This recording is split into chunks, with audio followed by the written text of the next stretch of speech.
Now, before we get too far into this, say hi to the cat. Say hi, Jim.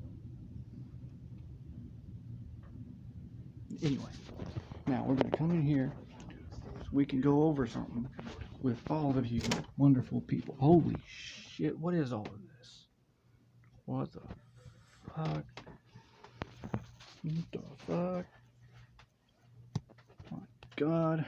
It's like you guys followed me because you thought you were going to play an RPG. Well, you're wrong. You have to get a bunch of books and dice and models and do all sorts of crazy shit before you can even start to play the games.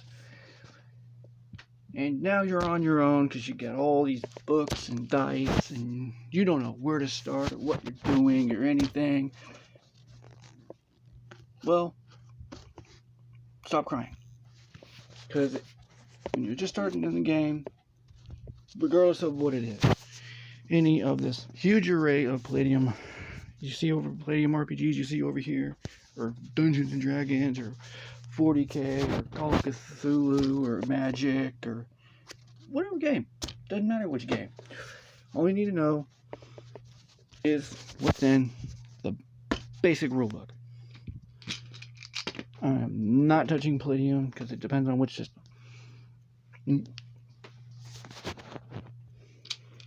Start as simple as you can get, such as knowing how the dice work.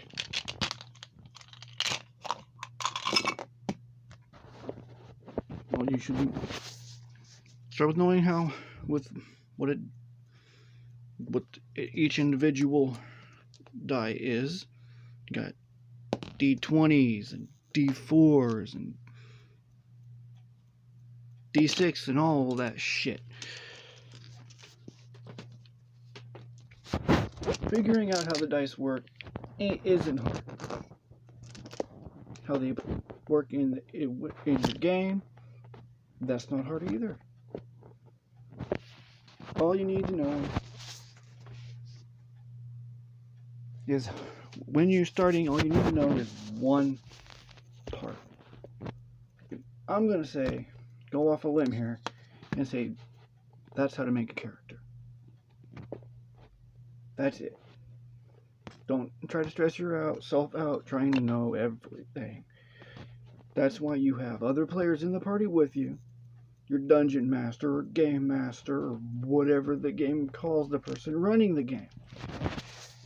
Now, if you're getting into games like Warhammer 40,000, you're going to see my collection of models come up a lot. Because I love my models.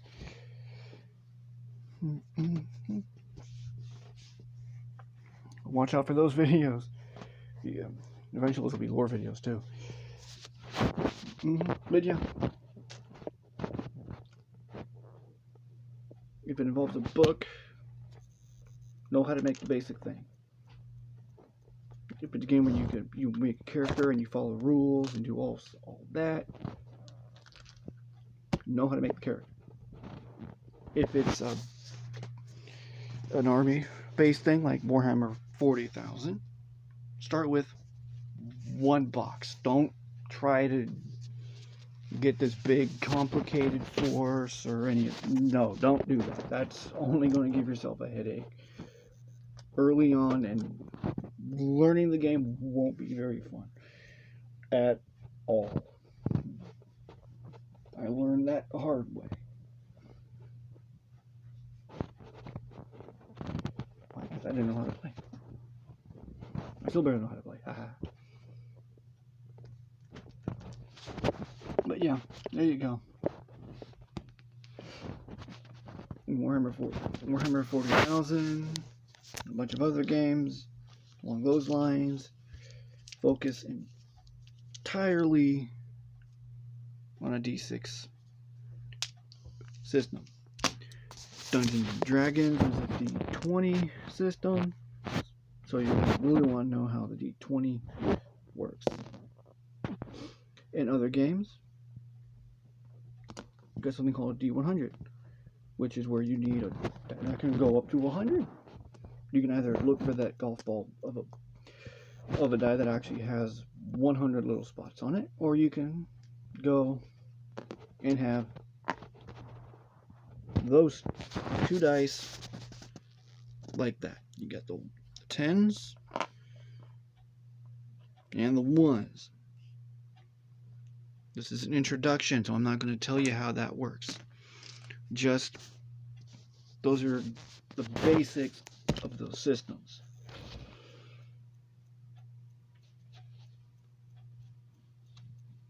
Making characters isn't very complicated. If you're just starting out, keep it simple. Don't try to add crazy things. Don't look at the homebrew. Don't look at for Dungeons and Dragons Unearthed. Don't look at any of that. When you're just starting out, I'm gonna say that's a little more advanced than you're probably ready for. So stay away from that for a minimum of your very first character, and start seeding it into your other characters, or even into this original first character as it progresses.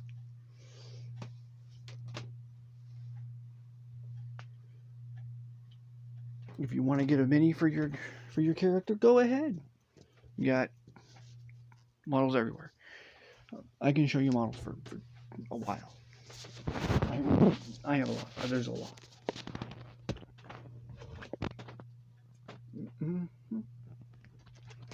Since we got the books handy, we'll go bring you to the back of this one.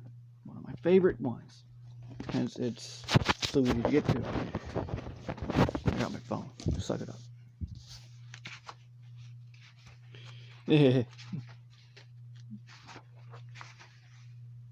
Note how I went for Heroes Unlimited, for Rifts. I went straight to the back because that's where all of it is. Where is it? See? Character creation. Right there. From this page all the way to the end of the combat section is really all you need to know.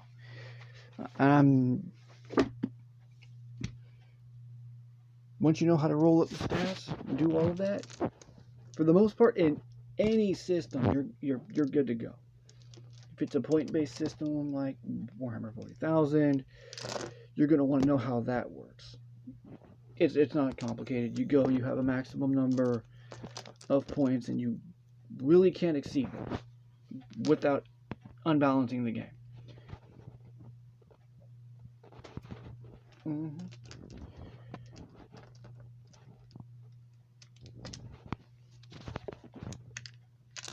But yeah, and with dice, I would suggest starting with a dice for a D6 based game, starting with 1 cube dice, and with games with other tabletop RPGs like Rifts, Heroes Unlimited, Dungeons and Dragons mostly, because that's one of the world's biggest games.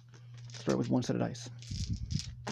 It comes with all the dice you really need for it. Includes 2d10. One of them is an actual, counts 210. 1 representing 1 and 0 representing 10. And then you have the first. This one, you can count it off like 1, 2, all the way to 10. But note how it counts in tens. Hence, this is the tens die. The tens of a D100 if you have the 2d10. Like, in that fashion.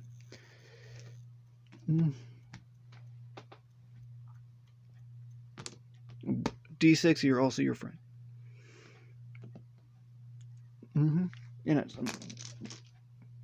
But yeah, 1 set of dice, and if you can get a hold of one, I'm probably going to get another set upon of dice. I love this thing. I use it. I love it. If you need extra dice, but you don't have it, you have a pound of dice like I do right here, or even if you just go and over the course of time buy more and more dice, making yours slowly growing an addiction to obtaining dice, you will have more than enough dice eventually to cover all of your dice rolling needs in any game. Again, for games like Warhammer 40,000 and other Games Workshop games, and probably several others, you're going to have a lot of D6. A lot of 6-sided dice.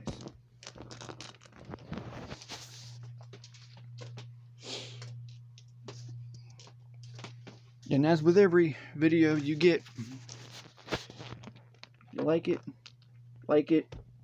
subscribe, leave a comment if you love it, leave a comment if you hate me. We can diss each other all day long. See you in the next video.